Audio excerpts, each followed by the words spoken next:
name and spell it for the record, please? Gerald, common spelling, Thomas, common spelling, Gowit, G-O-W-I-T-T. Good afternoon, Dr. Gallup. Good afternoon, Ms. Otter. Could you please tell the jury where it is that you're employed? I'm the chief medical examiner at the DeKalb County Medical Examiner's office here in Decatur. It's right off of Kensington Road, just down from the MARTA station. And how long have you been the chief medical examiner here in DeKalb County? 24 years. And were you working with the same office prior to becoming the chief? Yeah, I became chief in the year 2000, and I was the deputy chief from 1995 to 2000. And during your time at the medical examiner's office, specifically back in 1998, 1999, what was your role? I was deputy chief medical examiner. Could you tell the jury about your educational background and training that allowed you to perform your tasks as a medical examiner with the DeKalb County Medical Examiner's Office? Sure. How far back would you like? Let's start with medical school. Sure. So I received a Doctor of Medicine degree from the University of North Carolina at Chapel Hill. That was in 1982. And then I moved to Atlanta to study what is known as hospital-based or general pathology. That's a 4-year training program. It's called a residency. And I completed that residency at Emory, Grady, and the Atlanta Veterans Hospitals. Then I took a year of subspecialty or advanced training in the field of forensic pathology, also known as death investigation. I completed that year at the Fulton County Medical Examiner's office here in Atlanta. I finished that in 1987. I then became the chief medical examiner for the counties of Gwinnett and Hall from 1987 to 1988. In the latter part of 1988, I returned to the Fulton County Medical Examiner's office as their deputy chief medical examiner, a position I held for the next 7 years, till 1995. During that 7-year time, my office in Fulton County also had a contract with the Georgia Bureau of Investigation, the GBI, and we assisted them with performance of autopsies. In 1995, I became the Deputy Chief Medical Examiner for DeKalb County, and then in the year 2000, I was appointed as the Chief Medical Examiner here in DeKalb by the County Commission, and that's the position I've held ever since. In my career, I've conducted approximately 14,000 autopsies. I've been involved in over 40,000 death investigations. And I've been qualified as an expert witness in the field of forensic medicine and forensic pathology approximately 750 times here in Georgia, as well as 21 other states. I had 25 scientific publications in the medical literature, most of them either dealing with general pathology or forensic pathology. I hold academic appointments at the Emory University School of Medicine, the Philadelphia College of Osteopathic Medicine, the Medical College of Georgia, the Lincoln Memorial University of Osteopathic Medicine in Knoxville, and several other places. I am certified by the American Board of Pathology in the disciplines of anatomic, clinical, and forensic pathology. In fact, my entire office is accredited by the National Association of Medical Examiners and has been for the last 10 or 15 years.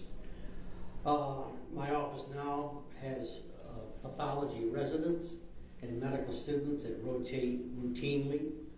Every month there's at least 1 or 2 medical students or residents there that come for the teaching from my facility. And I think that's maybe about it, Ms. Otter. Is that all? Could be more, but it's Friday afternoon and people are tired already. Doctor, at this time, Your Honor, the state tenders Dr. Gallup as an expert in forensic pathology. Any objection? No. All right. He will be allowed to testify as an expert in forensic pathology. Dr. Gallup, could you please explain to the jury sort of the process of conducting an autopsy? Well, sure. First, a death will be reported to my office. One of the 12 investigators that works in my office will take the death report. They may go to the scene of death, or they may just have the body brought in. The person has been transported to the hospital. But once the body arrives in my office, one of either me or one of the 6 other doctors that's employed there will conduct some type of an examination on the remains. And that examination might be something as simple as just looking at the body from the outside to make sure there isn't any trauma or evidence of foul play. Or it might be something somewhat more complicated, that the body is not only looked at from the outside, but then a surgical dissection of the body is performed, in which the organs of the head, neck, chest, abdomen, and pelvis, and possibly other areas, are removed. They're dissected. Internal evidence like blood or bullets might be collected. The organs are dissected once again, and the findings are reduced to writing. Our goal and our charge under the law, Georgia Code 451626, is to arrive at a cause of death. How did someone die? Did they get shot? Did they have a heart attack?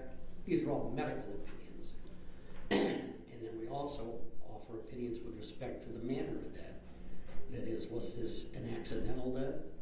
A homicidal death where someone took the life of another? A suicidal death where someone took their own life?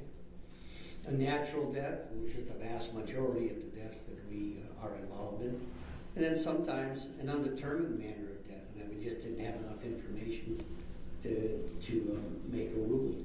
Our findings are reduced to writing. It's called an autopsy report.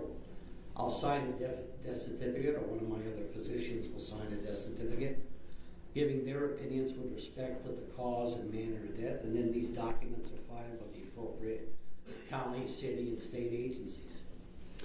Dr. Gowd, I want to take you back to February the 27th of 1999. Back on that date, did you perform an autopsy of a set of skeletal remains belonging to a child? I did. And did you memorialize your findings of that autopsy in a report? Yes. Was that autopsy also photographed? Oh yeah, there are many photographs taken, standard part of the protocol.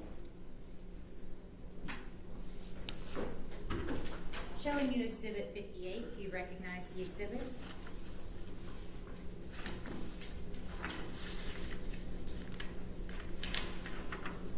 Uh, 58 is a copy of my autopsy report, dated May 18th, 1999.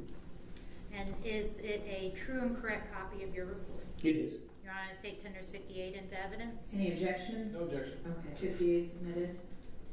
Showing you Exhibit 48 through 57, do you recognize the exhibits?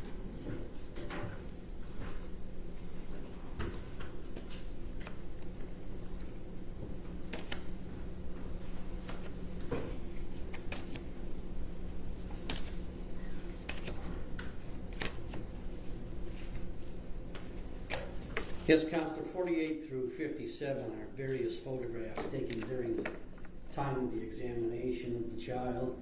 Skeletal remains, clothing. Do they fairly and accurately depict those items as you observed them back on February the 27th of 1998? They do. Your Honor, State tenders Exhibit 48 through 57 into evidence. Any objection? No objection. All right, they'll all be admitted. Permission to publish. Sure.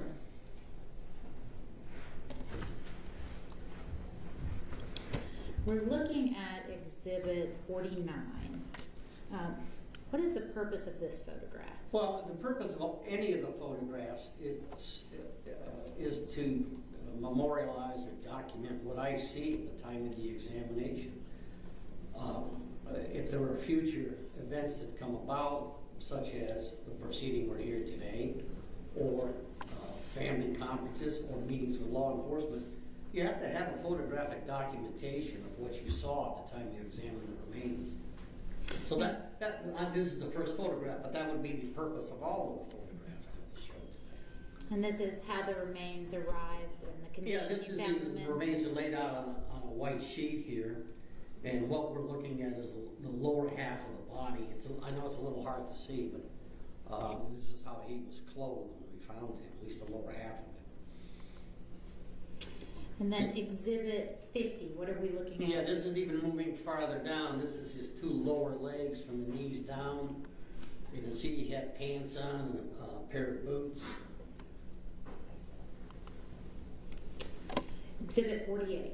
This is a right-sided view of the child's skull and his lower jawbone, also known as the mandible. And again, this is all photographically documented. You know, sometimes you have to identify people from teeth or from old trauma to their head. So again, all of this is going to be clearly memorialized on digital imaging. This is a previously admitted exhibit. What are we looking at here? This is a face-on view of the child's skull. You can see there's a couple of teeth that are missing, and if you look at the cheekbones at the bottom of the eyes, the bones of the skull still have not fused. And you know, your skull is made of a series of bony plates that allow for growth. So there are parts of them that come together, margins that come together that don't completely fuse until you're 18, 20 years old, something like that. So that's what we're seeing here, that he doesn't have fusion of the upper jawbone to the cheekbone, and that he has some teeth that are also missing. This is exhibit 45 for the record. Then previously admitted exhibit 46. Yeah, lower jawbone with some teeth still in place, and then if you look more towards the front of the jaw, you'll see empty sockets. Now that generally means the teeth fell out after death. Usually if you have sockets, when the teeth first come out, there'll be another tooth behind it, or if it's been a while ago, the socket fills in with bone after time. And did the medical examiner's office investigators look for some of those teeth that had fallen out? Yeah, they went back to the scene. I think they went back a couple of times, and they sifted the ground. And you know, when you first recover remains, the skeletal remains outside. Yeah, you can pick up what you can and put it in a body bag, but there might be pieces, body parts actually that fall off, and if they're small, you won't see them. And so we usually go back out with a screen and we sift through the debris around where the body was found. We're looking for little tiny things, like little pieces of the end of your finger or fingernails or bones that are hard to detect if they're laying in soil or laying in other foliage.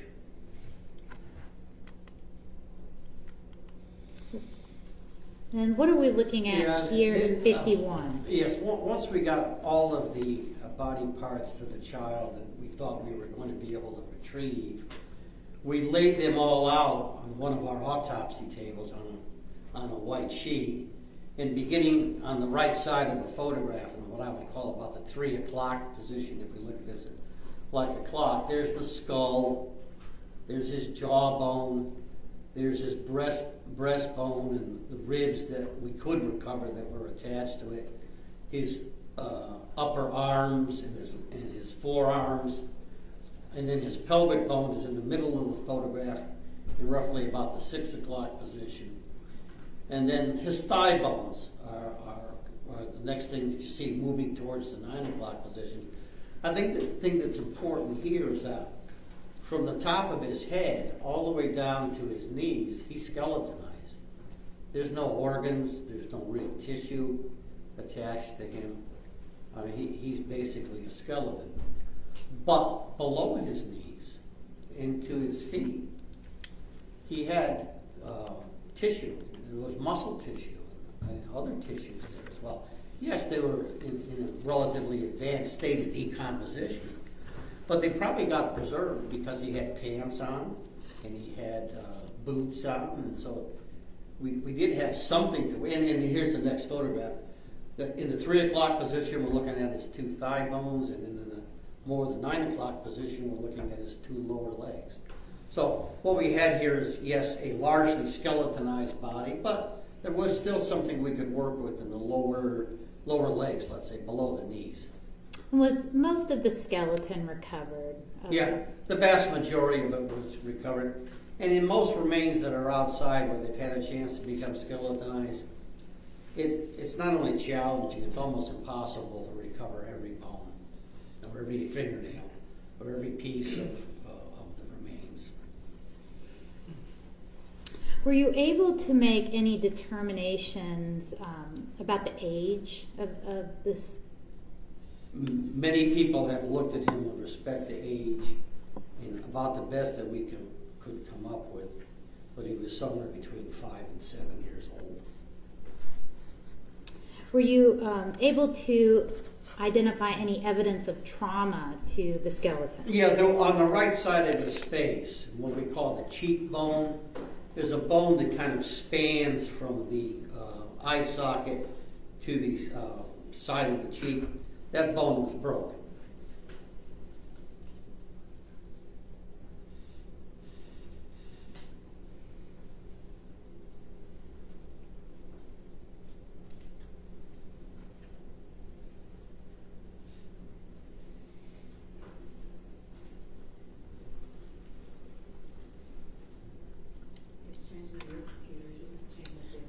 I noticed that.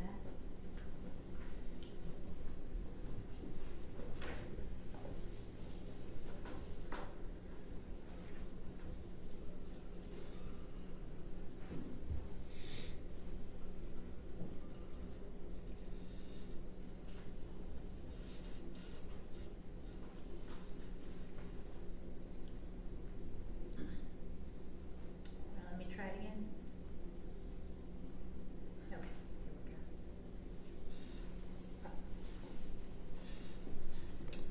we go. Okay, I want to go back while you're to exhibit 45. You indicated there was some evidence of trauma. Yeah, well, Counselor, if you go back one more, One more. the side view, yeah. Yes. I know this isn't the best view, but right in this area, right where my cheek is here, the little arch that's formed, it's called the zygomatic arch, just a fancy medical term. I just call it the cheekbone. That was ruptured. I mean, that was fractured. And in this photograph, it would be just above where his teeth are, back teeth. And are you able to say how that fracture occurred? I cannot. There are numerous potential explanations, and I don't know what the right one would be. Is it possible that that fracture could have occurred after death by carnivorous scavenging animals? It is possible. Is it possible that that damage could have been caused by a traumatic injury, such as a blow to the head or a car accident? Sure. I mean, before that. Is it possible that both could be both. at play? That the child could have had a traumatic injury from a blow to the head and then been left in the woods and also been disturbed by animal activity? All the scenarios you present are potentially possible. Do you have an opinion as to which it was? I do not, because it could have been before death, at or about the time of death, or after death. So I don't think it would be scientifically accurate for me to offer an opinion. It'd be misleading, actually. So I don't have an opinion. Let's go back to Exhibit 51. Was there any evidence of pathology present? Bony pathology, I'm assuming you're asking. Yes, Dr. Gay. Yeah, no. Other than the fracture of the cheekbone, there was no other bony pathology. Any evidence of malnutrition? Not in the bones, anyway. Did you do anything to try to obtain information utilizing the remains' DNA? I'm sorry, Counselor. Did you send off any of the remains to try to obtain a DNA profile? Yeah, we did immediately on this particular case. We wanted to get a DNA profile as soon as we could. And what kind of information were you able to get back in 1999 about? Yeah, about we are going back a ways, but we got a basic DNA panel on him. What was available at the time. Could it tell you what the sex of the child was? You know what, Counselor, I don't really remember. I think not, but I don't remember. Were you able to determine, based on all the information you had then, if the child was male or female? I think because so many people looked at him, we felt that he was probably male, but we really didn't say that definitively. Pretty difficult to tell when you have this much decomposition. Let's talk about the decomposition. Were you able to make a determination or estimate about how long these remains had been decomposing? Many weeks to months, potentially even longer. And when you say many weeks, what are we talking about? Well, if you look at some studies that have been done in Georgia, where in the summer it's pretty hot, a body can become completely skeletonized in, let's say, South Georgia in the middle of July in about 3 weeks, if they're left outside. I would think it would be longer than that if it isn't in the middle of summer. This child is not dressed for the middle of summer. He's dressed for winter, or at least for colder weather anyway. So that's why I'm saying many weeks or even many months, because he's not dressed in shorts and a t-shirt. He's dressed as if it's like today outside. And the remains were recovered in February. In February, that's right. That's exactly right. So just looking at the skeletal remains and the information you had available to you, were you able to determine a cause of death? No, it was not. In fact, we ruled the manner or the cause of death as undetermined. What happens when you have an undetermined cause of death? You indicated you are responsible for doing the death certificate. You can still do one. You just indicate that the cause of death is undetermined. What do you call an undetermined child set of remains? Again, I'm not quite sure I follow the question. So with an adult, you've got a John Doe. What do you call a child that you can't identify? I don't know that we have any special designation for that. You're not referred to as a child Doe? You can, sure. Right, he was so well known in my office. We gave him a name. What did you name? We gave him a name of Dennis, so we wouldn't just refer to him as the kid that we don't know who he is. You know, my staff is a fairly empathetic staff to all deaths, but child deaths in particular. So we gave him the name of Dennis, so we would have something to refer to him by. Did your office do anything to try to utilize the clothing or the boots to help identify this child? Ms. Otter, I can't tell you how many hours were spent. The child was relatively well dressed. If you don't mind, let me just read this to you. Well, what do you can't read. It's in evidence, Well, Your Honor. Just like we would publish it over the screen while the witness tests, it's in evidence. It wouldn't go back with the jury. I don't need to read it. I can remember what it said. He had on, a jacket, pants, and shoes that all had brand names in them. In fact, he had Timberlake boots on, which are not cheap boots, even in a kid. One of my investigators spent many hours tracking down the serial number of these boots and where they may have been shipped to and what stores might have gotten them. It didn't help us a whole lot, but we made the effort to try and see where the boots were purchased, as well as the other clothing too. It wasn't like he was just a skeleton out there with nothing else. I mean, he was a skeleton out there with clothes on that you'd expect to see in a well cared for child. And I'm showing you Exhibit 55. Is that, if you'll look at the screen in front of you, Yeah, I see it. is that the shirt that was recovered for the child? It is. And Exhibit 56, are those the pants that were recovered? Those are the pants. And Exhibit 57. And those are the boots in question. Did you do anything with the tissue, the leg tissue that was available? Yeah, the muscle that was still present on the lower legs, we took a piece of it and we sent it to a reference toxicology lab. And what were the results? Yeah, the determination that was made by the toxicology lab is that the muscle tissue contained a drug called acetaminophen. You might know it as Tylenol, it's a very common drug. And it also contained another drug called diphenhydramine, also commonly known as Benadryl. Both of these drugs are over-the-counter drugs. You can go into any drugstore and purchase them. They were over-the-counter then, they're over-the-counter now. Would that be common in over-the-counter medicines such as Tylenol PM? Yeah, a PM is just they could have something else in it. If they were together? Yeah, Mhm. yeah, yes. Now, did the results of the toxicology screening allow you to determine when the drugs were administered? Well, fairly recently, Counselor, I don't think they would have been there. Shortly before death, he was given these drugs. Are you able to determine whether the child was given one dose or multiple doses? I could not.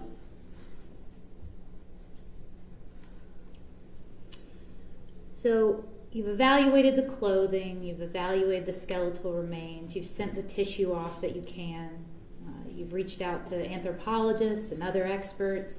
Did you ever utilize the media or send out the information the office had? We most certainly did. There was a reporter, forgive me if I don't remember the station that she worked with, but there were a lot of stories done on this child. Then there were anniversary stories done when we didn't have them identified after a certain period of time. The media took great interest in this case, and why wouldn't they? I've been doing this the better part of 40 years. I've never had a child that was skeletonized who went unidentified for 20 some odd years before. And I probably will never see one like this again. It is very uncommon. And in those stories and the media coverage, did you ask for help? Oh, we did. Provide your number. Yeah, I should have mentioned more. You asked me what else we did with clothing.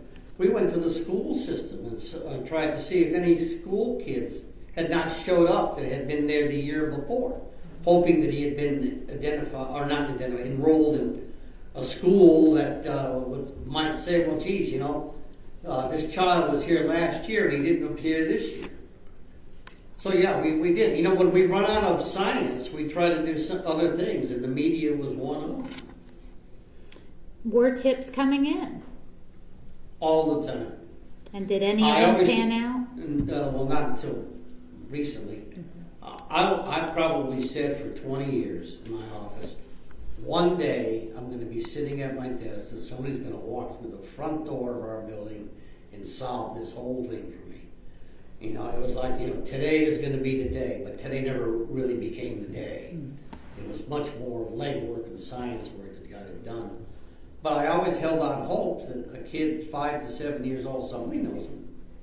Somebody knows who he is. And more than one person.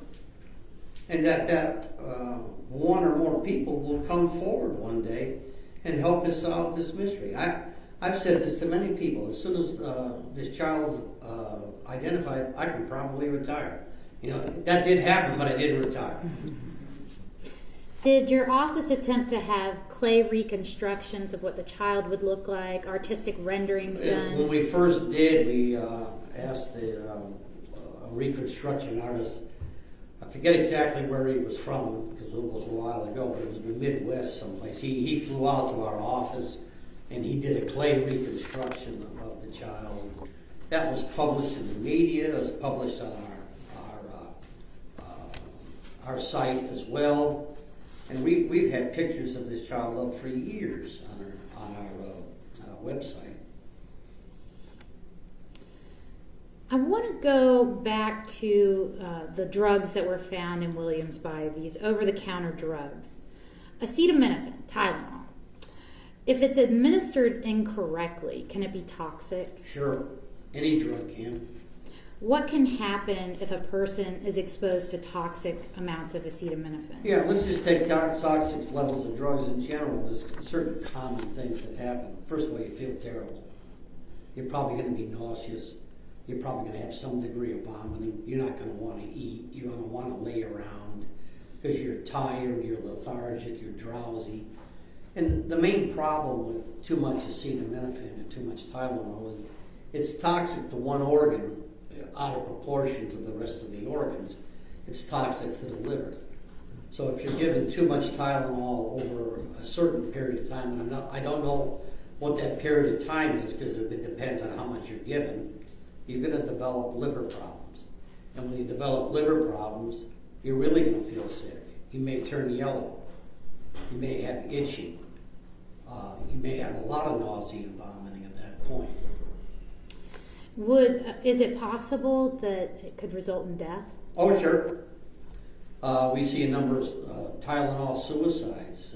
I have seen a number of Tylenol suicides where people deliberately took too much, got liver failure, and died from it. Now, is liver failure a quick death? No, it is not. You're not going to get toxic with respect to your liver from Tylenol overnight, unless you take some massive amount. It's going to be a gradual thing that occurs over a period of days. Would a child going through liver failure suffer? Sure, anybody would. What about medical attention? You indicate it's not a quick death. If you got that child medical attention. Assuming the child received care, medical care, in a timely fashion, then there's a possibility that they could be salvaged. It all depends on how sick they are when they get medical attention, and where they get the medical attention would be important too. Basically, what would happen is you're giving what's called supportive care. We're going to get you through this. Hopefully, your damaged liver will regenerate, and that you can survive this. But that isn't always the case. My office has worked a number of deaths from Tylenol toxicity, in which people did make it to medical care but didn't survive. What about diphenhydramine? If it is administered incorrectly, can it be toxic? Sure, it's like any other drug. If you give too much, you have a lot of the same symptoms and signs that you do with the acetaminophen or with many other drugs. First thing, you're going to feel terrible. And that's going to be obvious to people that are taking care of you because you're going to be laying around. You're probably going to be nauseous. You may vomit. You're not going to be eating. And even to the untrained medical eye, you should be able to tell that the person's sick. And then what's going to happen, more so than even with Tylenol, Benadryl's an antihistamine, and it makes you drowsy. I mean, you read the package insert, if there is, well, read the bottom of the bottle, because it's over the counter. It'll tell you, be careful driving your car. Don't operate heavy equipment if you take this drug, because you're going to be drowsy. Can you, is an overexposure to Benadryl going to be a quick death? No quicker than the acetaminophen. You're going to have to build up a blood level to the point where you're getting more and more groggy, more and more lethargic. At toxic levels, it causes rhythm disturbances in the heart. It causes changes in the electrocardiogram. It depresses the respiration. It certainly suppresses your mentation, and you're going to die. Neither of these drugs are going to be like cyanide. I take it, 20 minutes later I'm gone. It just doesn't work that way. Would a child going through or dying as a result of an overexposure to Benadryl suffer? Absolutely. What if you get that child medical attention? If you notice they're not feeling good and you get them to the hospital, can it be treated? Yeah, oh sure. It's not something that's immediately terminal. Again, it's like I answered before, counselor. It depends on how toxic you are, how much drug you got, and when you got treatment. Again, the treatment is basically something relatively simple. It's supportive care. They need to be put on a ventilator, you put them on a ventilator. If they need blood pressure medicine, you give it to them. You hope that you get them through this acute phase trauma, and that they'll be able to, rebound back or recuperate from the injury. Now, how many or how often do you see cases of children dying from an overexposure to Tylenol and Benadryl? When you say children, you want to give me an age to go by? But under 12. I don't think I've seen any. and I see a number of child drug deaths. I know you can't say just based on the toxicology report by itself that whether or not in this specific case there was a lethal amount of these drugs. But if it was reported to you that prior to death a child with acetaminophen and diphenhydramine in their system was not wanting to talk, they're not wanting to get up, that they're gagging, that they appeared to have something wrong with them, that they were lethargic and tired, could that be consistent with a child being exposed to a toxic amount of either of these drugs? Yeah, all of the signs and symptoms that you just listed are consistent with either Tylenol or Benadryl toxicity. In the course of your time with the medical examiner's office and conducting autopsies of children, do you ever see cases where children have died as a result of abuse and neglect? I personally have seen about 200. Do you ever see cases where children have died under unknown circumstances? All the time. We used to call them SIDS deaths or crib deaths. They're now called sudden unexpected deaths in infancy. They're usually kids less than 12 months old who, after a scene examination, a complete autopsy, including microscopic examination of tissues, complete toxicology studies, review of medical records, we just don't come up with a cause of death. We call it sudden unexpected death in infancy, but we've actually begun shifting away from that terminology to just say that the cause of death is undetermined. We just don't know. And have you noticed a difference in how the family works with your office or communicates with your office when you're dealing with abuse and neglect cases versus a truly unknown death or unexpected death? I have noticed a difference. What have you noticed? The immediate caretakers in a fatal child abuse case don't often contact our office for what happened to the child. They kind of know what happened. But in the sudden unexpected death in infancy, or some child that just collapses where there's no history of trauma or no trauma found at the autopsy, we're getting calls from the parents and the grandmother and the aunts and uncles all the time.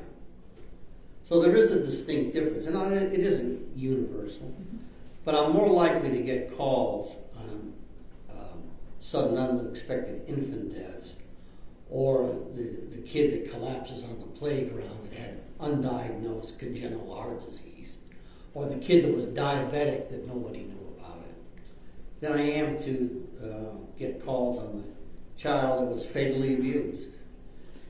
Is it fair to say that in cases that you've worked, that parents with unexpected deaths are dying to know what happened to their child?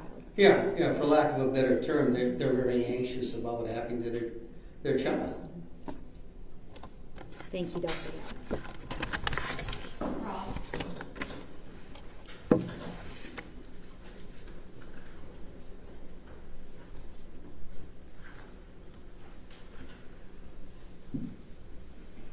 Good afternoon, Dr. Gallo. Hey, Mr. Bozar, good to see you again. You as well. I'd like to start with the toxicology section of your findings, okay? All right. The sample that you sent off a sample for toxicology. Yeah, it was a part of the calf muscle. And it was that skeletal muscle. Yeah, we call it skeletal because you can move it on your own, in life. But the part that we sent would be called the calf muscle. Okay. Gastrocnemius, but calf is what. It's called skeletal muscle because it moves your skeleton? Yeah, that's right. Okay. Now that was sent off to the National Medical Labs? National Medical Services. At the time they were in Willow Grove, Pennsylvania. They're a reference lab counselor, but we still use them today. I mean, we have an account with them. We send a lot of toxicology in them. Why send it there and not the GBI? You get a faster result, Okay. and there's nothing wrong with the GBI except that I'm not a patient man when it comes to working out cases. So I'd rather get my results back quicker than later. Particularly if I think both labs are equally qualified to do the test. Wouldn't you take the 3 week over the 4 month? And in fact, Most people would. you received the results back here. Yeah. You got the results back I from did. National Medical. Now, how does National Medical send you the results? You say that it was positive for acetaminophen and diphenhydramine. When you say send, today it's electronic. Back then it would have been. Let me fix that. That's a Yeah. poor question. How are the results listed on their report? Does it say positive for acetaminophen? Well, it'll give you a quantitation. Okay. They'll say acetaminophen dash so many this is per so many of that's. Like so many micrograms per nanogram. Yeah. I mean, the standard form for muscle would be so many either milligrams or micrograms per gram of tissue. It has a unit to it. Sure. So that when another toxicologist or somebody like me looks at it, it makes some kind of sense as to what volume we're dealing with. Now that's dealing with the concentration of that drug in that muscle sample, right? That's right. It's the same thing as if you had a blood sample. And let's take alcohol, because most people understand it. Well, it's 0.8 if you're going to be legally drunk with respect to driving a motor vehicle. But there's some units attached to that. It's 0.8 grams per 100 milliliters of blood. That's the standard nomenclature for reporting a blood alcohol. Now this is not a blood concentration. By no means is this blood. Now, it's not just that one's muscle, one's blood. For a forensic level, that's very different, right? If you're going to try and compare the two of anything, can we keep it apples and apples and not apples and bananas? That's what it would be like, comparing muscle to blood, right? In my estimation, it would be. I rely a lot on blood levels for determining toxicology. I rely a lot on urine levels for determining toxicology. On all other tissues, and you can do this on almost anything, kidney, liver, brain, fat, muscle in this case. Yes, you'll be given a value, but be exceedingly careful of taking that value and trying to say, based on that value, this is what the blood level would have been. You know, if we could do that, it'd be pretty easy work. But we can't do that, right? We don't do that. We don't do that. And you didn't do that. You don't because it's misleading. So that's why right now, in 2024, it's fair to say you can't say if these two drugs, acetaminophen and diphenhydramine, were a toxic level, a therapeutic level, or a trace level, correct? Or a lethal level. Right. I mean, what you said is, let's use the terminology out, subtherapeutic. It's too low to do much of any good. It's therapeutic. It's delivering the effects that we want without toxicity. It's toxic. It's delivering the effects that we want, but there's a lot of side effects that go with it. And then it's lethal. It's going to cause death in about half the people at that level. Okay. Now on a sub-therapeutic dose, one of the ones we can't pick from out of those four options, would that typically cause any physical pain? No. What if it was to a child? No, wouldn't matter. What about a therapeutic level? Would that cause any physical pain, No. even to a child? No, I mean, that's why we have therapeutic levels. Counsel, I want to make sure everybody understands this. When we say a therapeutic level, that's what your doctor wants you to have with whatever medicine you're on. He wants you to have a therapeutic level of XYZ medicine so that you're gaining the benefit of that medicine, but you're not feeling sick because of it. You're not feeling crummy because of it. So it's a balance. So therapeutic drug levels, that's great. If you can get the desired result without all of the other stuff that might come with it, that's where you want to be. Right. Is there anything wrong as a doctor with a parent giving their child a therapeutic level of these drugs? No. Happens every day. It's probably happening as we're sitting here talking. Right. So in summation of the toxicology, we can't say if this is subtherapeutic, therapeutic, toxic, or lethal, right? All we can say is at the time of death, the child had Benadryl and Tylenol in his system. And that's about all we can say. Okay. I'd like to talk about, you brought up some of the things on direct. I'd like to talk to you about a few possible causes of death here.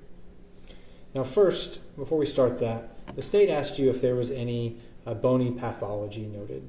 And one of those questions was malnutrition. Can you tell the jury how malnutrition would affect the skeleton? Well, first of all, it would take a long time. We can think about what an old disease called rickets. Kids didn't get enough vitamin D or enough calcium, and they developed bony disease because of that.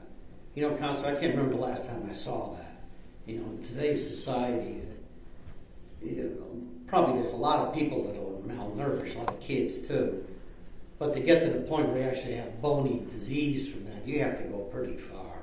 All right. So is it fair to say that the lack of any bony pathology or bony disease certainly doesn't rule out the fact that the child might not have been getting enough to eat? That's correct. And if you're not getting enough to eat, how would that feel for a child? Not good. None of us like to be hungry. Could it be more than hunger, more symptoms than hunger than you'd experience? It could be. I haven't seen very many kids that were starved to death, but those that I did see weren't skeletonized. Right. What about if a kid wasn't eating well enough? What if they were eating out of the garbage? Is this over a long period of time? Sure. Oh, let's say this. Yeah. We understand in this case there's no skeletal issue here for pathology. Not in my estimation. I want to talk about some other possible causes of death, and none of these would leave skeletal pathology, I imagine, but we'll ask about them. What is exposure? Are we talking about environmental exposure? As in a cause of death? Yeah. Well, we see it frequently here, particularly this time of the year. How does that happen? You're outside in a cold environment for too long a period of time. And actually, the autopsy findings are relatively non-specific. There's a few things you might see, but they're not diagnostic for low body temperature or death due to exposure. If you talk on the other side, too hot, left out in the summer, well, you might see a few more things at autopsy, but again, nothing really specific. Would you see anything in an autopsy like this one? Absolutely not. Can you rule out exposure as a possible cause of death in this case? I cannot. What is sepsis? It's an infection in your blood, usually from some source like pneumonia or an abscess. Can you rule out sepsis as a cause of death in this case? I cannot. What about food poisoning? Can you rule out food poisoning? I can't. Would it be possible to get food poisoning from eating garbage from dumpsters out behind fast food restaurants? I'm sure it would be. Somebody with food poisoning, are they likely to experience vomiting? They most certainly are likely to experience that. Could that lead to fatigue, Sure, feeling lethargic, sure, not wanting to talk? sure. What about pneumonia? You mentioned it earlier as a possible lead-in to sepsis. Yeah, if you have a pneumonia, it's not uncommon to get a bloodstream infection from it and No. become septic. What would some symptoms be for pneumonia? Cough, fever, shortness of breath, coughing up phlegm and sputum. Some people might have some chest pain, particularly when they take a deep breath. I mean, you have some symptom. Most people with pneumonia, you have an idea that they have pneumonia. Okay. What about a seizure disorder? Prone to cause sudden death without much of an explanation. And I don't have a brain to examine, so if you're telling me that this child might have had a seizure disorder and could he have died from it, sure. Have you done autopsies on children who have passed away from seizure disorders? Usually it's prolonged seizure activity, and it's more common in adults to die of a seizure disorder. Would a parent see a seizure disorder coming if it's undiagnosed? No. They'd see the seizure Right. if they were in the same room. but they wouldn't see this coming. What about undiagnosed diabetes? Happens all the time. We probably see half a dozen deaths a year from undiagnosed diabetes. Would a parent see that coming? I think they might because, again, it's like all the other things we talked about today. It doesn't just come on overnight. Your blood sugar is building up over a period of time in which you feel terrible, you are lethargic, you are drowsy, you're thirsty, you don't want to eat, you may be nauseous, you may have vomiting. But it would come on over days, maybe even more than days. Could that be a possible cause of death in this case? I can't rule it out. What about undiagnosed congestive heart failure? Again, I don't have a heart to examine. And I had, let's go one step farther. Not only did I have a heart to examine, I have any medical records either. So sometimes we'll have a person that comes in that they're partially decomposed, but they have a long, extensive heart history that helps me a lot with how they died. I don't have either. I don't have a heart or a medical record here. What about congenital or cerebral abnormalities of the brain? Same answer, Counsel. Okay. You can't rule that out. I can't. Would a parent see something like that coming on? Depends on how they present. May not, may. Okay. At least once a year we get a child in, and when I say child, this age, maybe even older, with undiagnosed congenital heart disease. And the first symptom of that is sudden death. So did anybody see that coming? No, they didn't. What about electrolyte disturbances? Can you tell us about that? Same answer. Wouldn't see it coming? No, not for the most part. And you can't rule it out in this case? No, I can't. Almost done. Dehydration.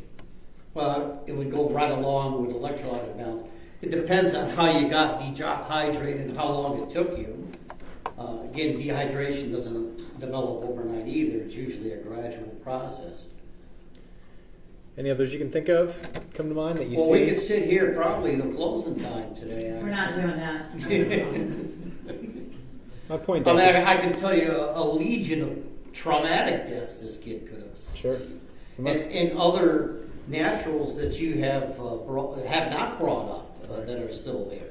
And, my point here is we don't know how this child died. Mr. Bozard, if I knew, I wouldn't be sitting here telling this jury that I don't know. Yeah. And a lot of these natural causes that I've brought up to you, they would often show some of the symptoms that the child was reportedly suffering before he passed away, correct? Correct. Or they may be completely silent until they pass away. Is it possible that he could have a couple of things going on at once? That Sure. he had a cold and then had a seizure disorder that we didn't know about? How could we say? Right. I'd like to talk a little bit about the zygomatic arch, okay? Sure. Now, you testified on direct that you cannot say if this happened antemortem, perimortem, or postmortem. That's exactly my testimony. Okay. Now, this scene that you've observed in photographs and in all your work on this case, you do see signs of animal scavenging in this photograph, right? Right in the photographs from the scene. Sure. The Okay. piece is still missing. Pieces of bone missing Yeah, right. that potentially carnivores could have carried off. I think it's more than potential. I think that's exactly what happened. Otherwise, remember, on my direct testimony, we said that we went back out to the scene with sifters and screens. And while you might miss some bone that big, you're not going to miss a rib. You're not going to miss teeth for the most part. And in fact, the body and the skull were separated by at least 10 feet. Yes, Right. that's correct. Telltale sign of animal scavenging, is that safe to say? Somebody pulled on the head, and when I say somebody, some animal pulled on the head. And it was at a time when the body was probably already fairly decomposed, and just pulled the head right off the spine. Yeah. Can you have evidence of, or can you have trauma due to animal scavenging without observing pits, furrows, scoring, and scraping on the bones? You can't. If all that stuff is there, it's helpful. But if it's not there, it doesn't mean it didn't happen. Now, did you consult with any forensic anthropologists in this case? Couple of them. Okay. And in 2013, you sent the remains to the University of South Florida, right? Correct. Now, is this pretty commonplace for you in a case that's unidentified? Yeah. Look, you can't expect my office to know everything about death investigation. So sometimes we have to ask for consults. I mean, it's done in the hospital all the time. You go in for one thing and your doctor wants to consult from a cardiologist because he thinks you might have a heart problem. Well, you got to remember now, in 2013, we're already 14 or 15 years into this case. And that means that we have done a lot of work, but we haven't got much to show for it. We certainly don't have an identification. We certainly don't have a cause of death or a manner of death. So, the better part of valor here that says if you had another person that would look at it, do it. Let them do it. Okay. You know, Mr. Poser, I can't tell you how many doctors that either worked in my office or rotated through as part of their education looked at this case. I'm probably the last one that's looked at it now because of what we're doing today. But I'll bet you 40 or 50 people, physicians, looked at this case before I came here today. And then other people who are not physicians, like anthropologists, looked at it as well. My investigative staff helped me with this. I have a staff member now that has a degree in anthropology, and she took one more look at it. Okay. Now, in 2013, when you sent this off to South Florida, you sent the remains, but you also sent the autopsy photos and the scene photos, correct? Yeah, what would be common practice if you're going to ask for a consult from somebody else, you send them what you have. You don't withhold information. So we would have sent whatever we had, including photographs. Now, they sent a report back to you, right? Yes, they did. And they attributed the postmortem damage to the nasals, mandible, right zygomatic arch, and I believe a finger. They attributed that to animal scavenging, correct? They did. All right. Very briefly on the question about time of death. Now that is it safe to say that is very dependent on the weather? It's dependent on the weather. It's dependent on how you're clothed. It's dependent on how you die to some degree. You brought up the condition of sepsis. Well, when you're septic, you're infected. And so you're going to decompose more quickly if you're infected than if you're not. So yeah, it's very dependent. The time of death is something that there are volumes of books written about it. And it's kind of like at the end of the day, we don't know much more about it than we did before the volume of books were written. A child this decomposed, time of death, I think I was asked on direct, weeks to months, and maybe longer. Okay. I don't want to sound like a smart guy, but I often say about time of death and like this, when were they last known alive? When were they found? And they died sometime in between. Right. I'd like to talk about a few other things you noticed in this case. I'm almost done here. You noticed in your autopsy that the child had short trimmed toenails, correct? Correct. And the teeth had no cavities in them, correct? Also correct. And we mentioned his boots on direct, but his boots were both double knotted, right? Oh yeah, the laces were double knotted, yeah. Has there been any changes, Dr. Gowett, in science since 1999 that would change the opinion you gave in that original autopsy? If there is, I'm not aware of the changes. Since your review in 1999, that body you observed then has been identified, right? Correct. Does that change anything about the science in this case? No, it just gives us an identification. Makes us feel a little better that we know who he is, but it doesn't change all the rest of the stuff that I testified to. And that it doesn't change anything about the medical evidence in this case, right? His No. identity. Does not. You do not currently have a cause of death by any medical science, correct? I do not. And in 1999, you did not declare this case a homicide. I did not.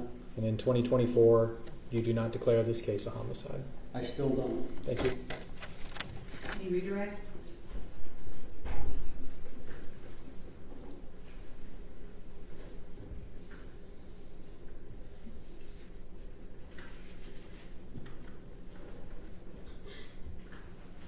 No, Your Honor. Thank you. May he be excused? Yes, Your Honor. Thank you, Doctor. Thank you, Judge. Good to see you again.